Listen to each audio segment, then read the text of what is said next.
go. Move it, El Tigre. Let's go. Okay. Take. 1, 2, 3. Move it, El Tigre. Let's go. Yeah. Sa Omo TV 23 lahat ay masaya. Omo TV 23 tara na't bumiyahe. Motor ang kasama kahit saan Welcome back mga ginakis! Eto na naman ang inyong Daddy-O para sa panibagong episode ng ating vlog. And today's video, nandito na naman tayo sa Parish of Our Lady of Abando dito sa Barangay Hulok, Mandaluyong City.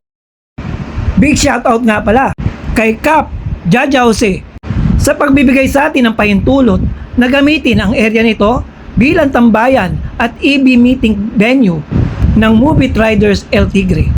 At ngayon nga ay ipamamahagi na natin ang bagong gawang jersey ng Move It El Tigre.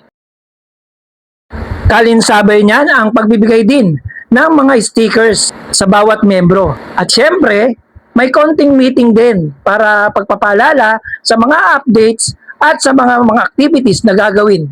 So kaya nga, samahan nyo kami. Let's go! Heto na! Heto na! Oh yeah! El Tigre Movie Riders! Tara na! Sakay na! Heto na ang grupo ng El Tigre Movie Riders. Handang maghatid serbisyo anytime na riders.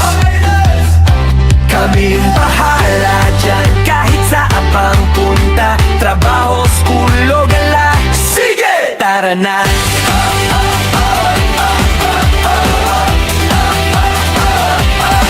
Umulan mang umaraw, tuloy lang ang biyahe. Helmet naka-strap, naka-jacket, walang sablay. Signal, tingin sa daan, laging alerto. Pasahero, laging safe, yan ang aming credo.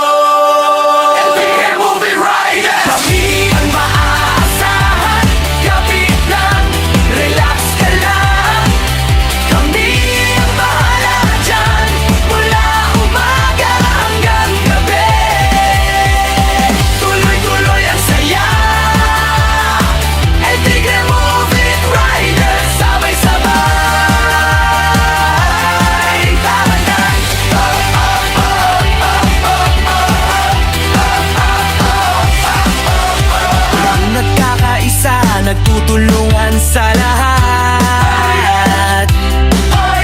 Kung may aberya sa kalsada, may kakampi ka dapat.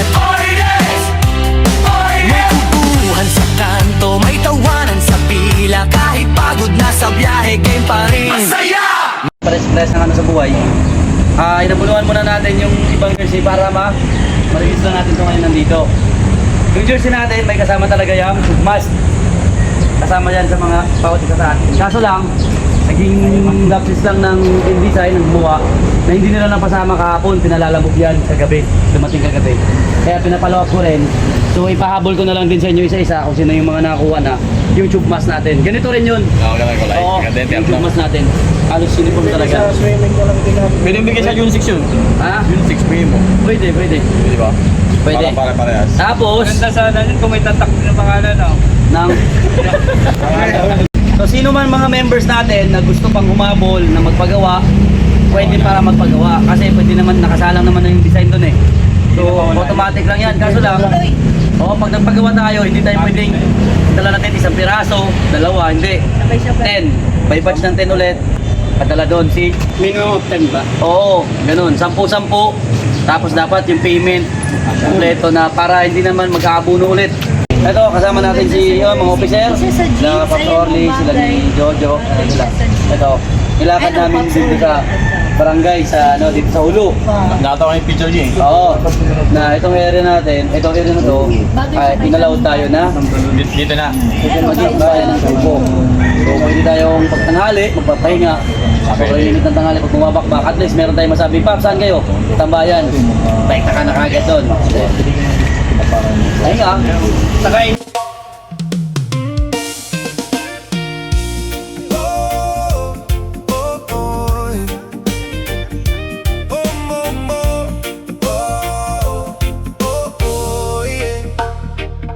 Isang rider o isang libreng sakay. Pupunta tayo dito lahat. Isang booking libre, may sasakay. Yung supervise din natin. Dahil naka-align tayo sa kanila since ayaw ko sana na marinig na merong ganito, El Tigre. Uy, may nakita ako na picture ng El Tigre, naka-chinelas lang. Naka-open crocs lang. Ganun. Diba? Tapos may naka El Tigre jersey doon, nakita ko. Wala, naka-angkas jersey, ay helmet, wala pang visor. Yung mga ganun. So, record natin. So, matagal naman tayong bumibiyay sa COVID. Mag-ano lang tayo, tawag nito. Mag-provide lang tayo sarili, paunti-unti sa sarili natin. Proper uniform, kaya yung helmet. Pansin natin, yung visor natin, halos pag binaba ng pasero, wala na siya makita. So, sobrang labo na, di ba? So, ano pag sir, ma'am, pababa na ano, baka matagsikan kayo na. Hindi sir, wala na akong makikita pag ano eh. Parang naka-dark lens na yun. Sa apps, problema sa apps. Sa araw-araw nating biyahe, mayroon tayong concern, may mga updates. Yan, nakasuporta sa atin yan sila. So, nangako naman sa atin na susuporta, basta ganun lang din yung gagawin natin, yung support sa kanila.